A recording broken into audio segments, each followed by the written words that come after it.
upholding scientific research and discovery in respect, as we should, we must also be alert to the equal and opposite danger that public policy could itself become the captive of a scientific, technological elite. We've signed a climate convention on the importance of economic instruments and free markets. Were included in this mammoth Agenda 21 document and the Rio Declaration. Let me be clear on one fundamental point. The United States fully intends to be the world's preeminent leader in protecting the global environment. Coming up, Technocracy News.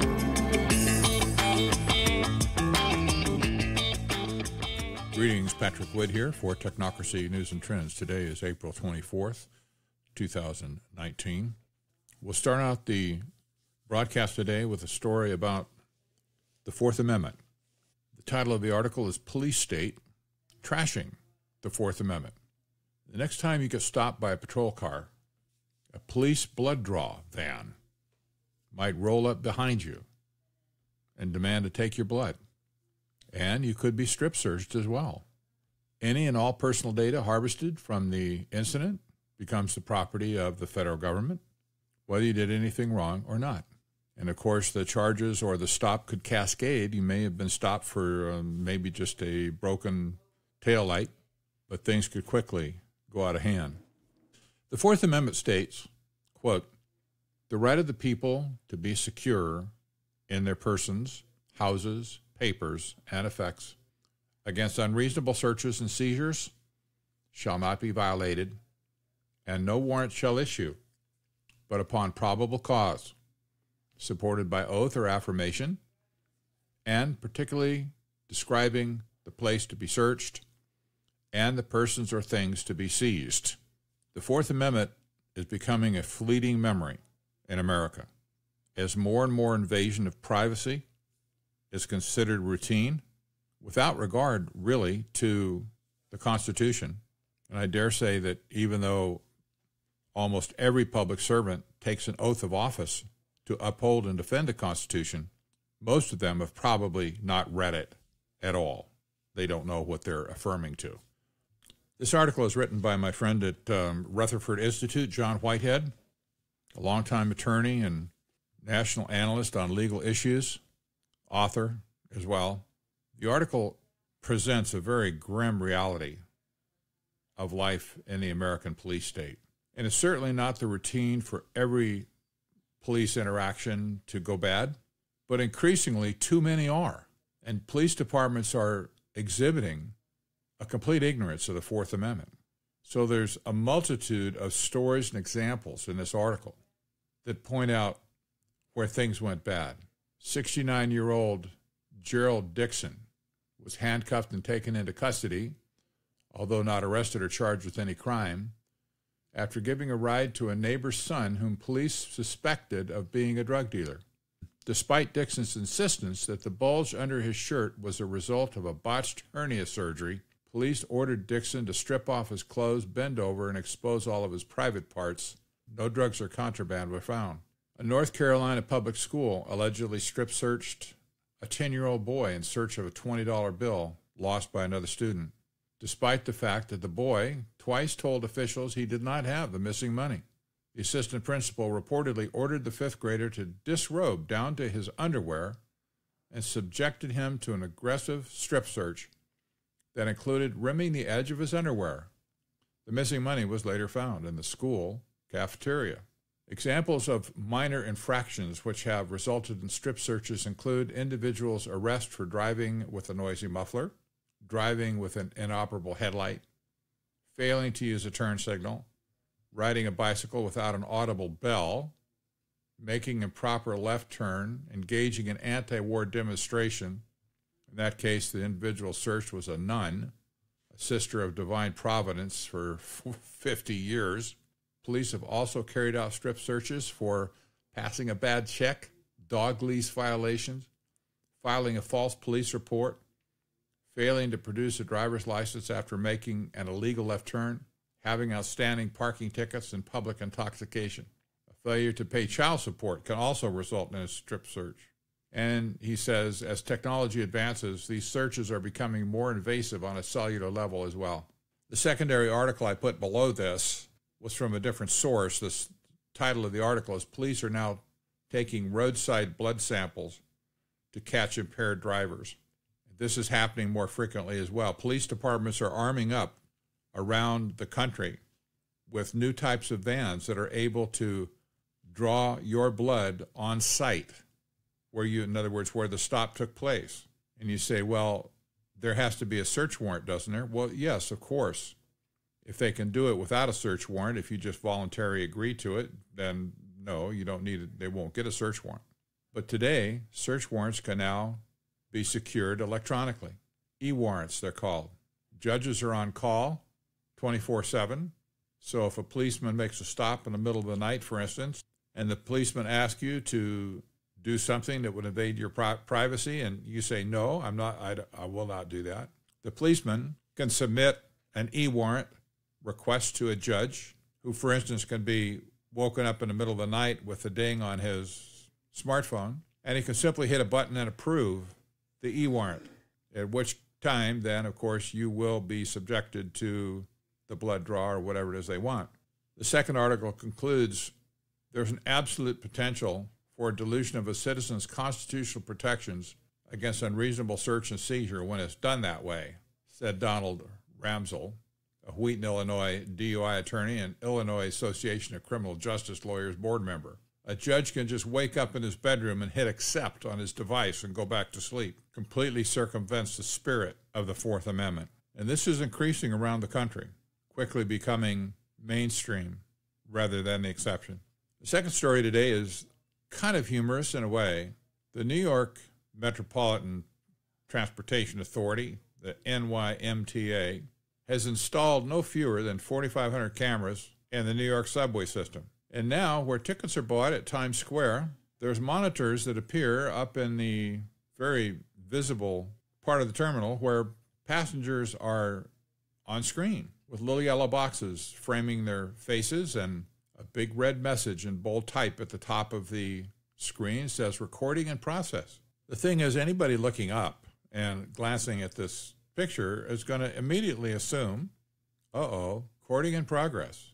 And there's my face with a yellow box around it. I guess I'm busted. Well, the idea is that the NYMTA wants to catch people who are trying to evade the fares. And they figure that this is a way to guilt somebody or scare them into not even trying to evade paying the fare. Just pay the fare. But some alert users challenged the authority and said, where's this information going? What's happening to it? And they vehemently denied that they're using facial recognition software. No, they said it's only just to scare those people who are trying to evade the fare. Why we wouldn't use facial recognition software, even though all the faces are framed, like when you look through a digital camera these days, it recognizes the faces immediately. And never mind the fact that it says recording in progress at the top of the screen. No, we're not using facial recognition software. And then, of course, when you actually get on the subway train, one of the 4,500 cameras installed will be tracking you during your entire journey. Well, I suppose time will tell whether or not they're telling the truth. But it is questionable these days. The more somebody denies something, it seems like the more certainly they are guilty of whatever it is they're doing. So we'll see. The third article and the main article of focus today concerns our food supply. This is such a very serious topic because we already know that the global food supply is controlled by a very small number of giant corporations. We dealt with this in an earlier article on Technocracy News and Trends. There's basically 6 companies now that control the world's food supply, and it's getting worse. But in the meantime, scientists and genetic engineers are running amok, creating new genetically modified foods, fruits, grains, vegetables, you name it. Virtually anything you buy in a grocery store and put in your mouth. Scientists are now literally playing God by creating GMO food in the laboratory. Oh, and that includes meat as well. And now, thanks to the FDA, this GMO food that's been edited using the latest techniques of the so-called Crispr'd technology will be stocked in grocery shelves within 5 years. 5 years from now. That would be 2024. And the gold rush is on for these companies that are modifying these foods. And you say, well, what are they doing to these foods? Well, things like breeding mushrooms that don't brown, fruit that doesn't spoil, crops that are resistant to certain types of diseases, strawberries that are more red than other ones for cosmetic appeal.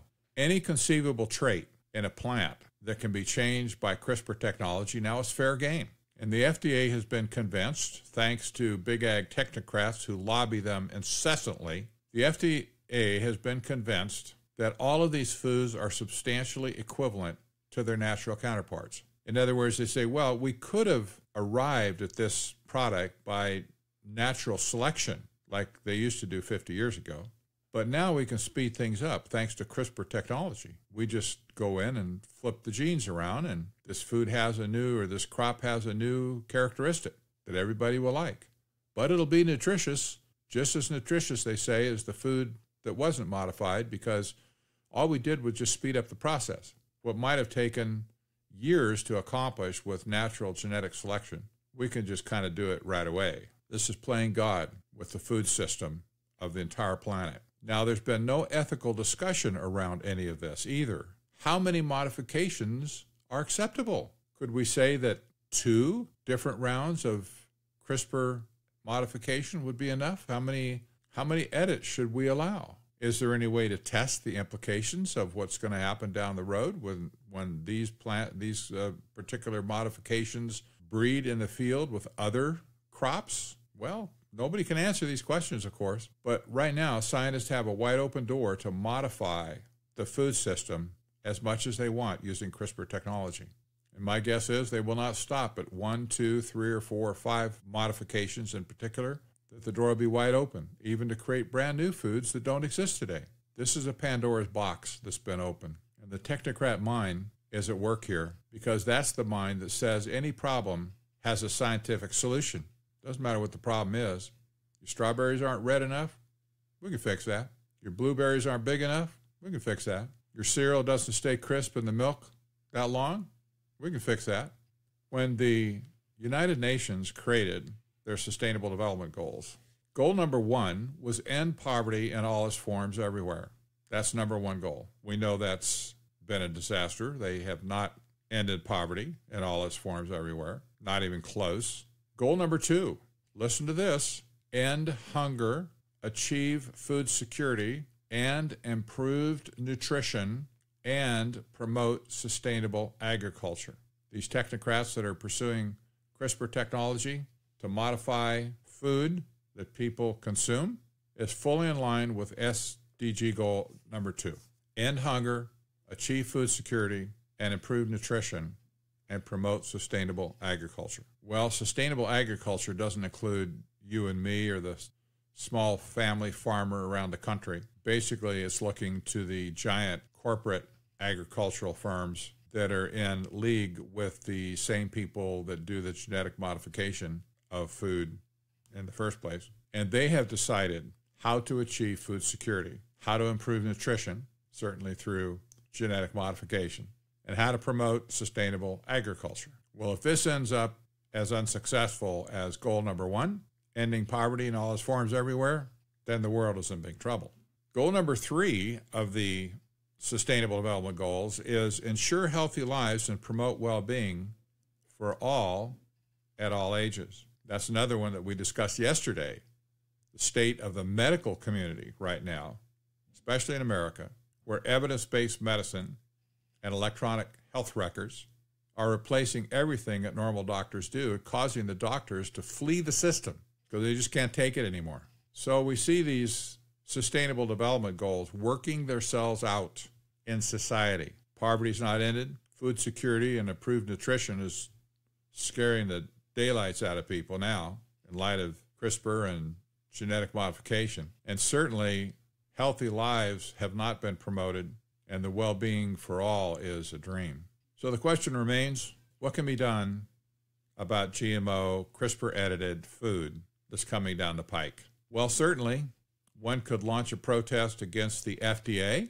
Good luck with that. They're pretty untouchable because most of the people in the leadership of the FDA have come through a revolving door from the big ag technocrats who are creating the system in the first place. They're not likely to listen. At the state level, every state has a Department of Agriculture that could be addressed. Probably that's not a crazy thing to do.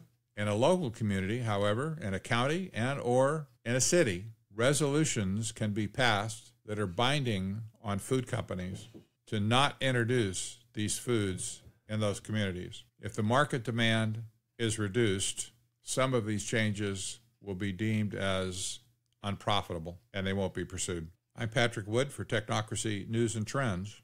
Have a great day.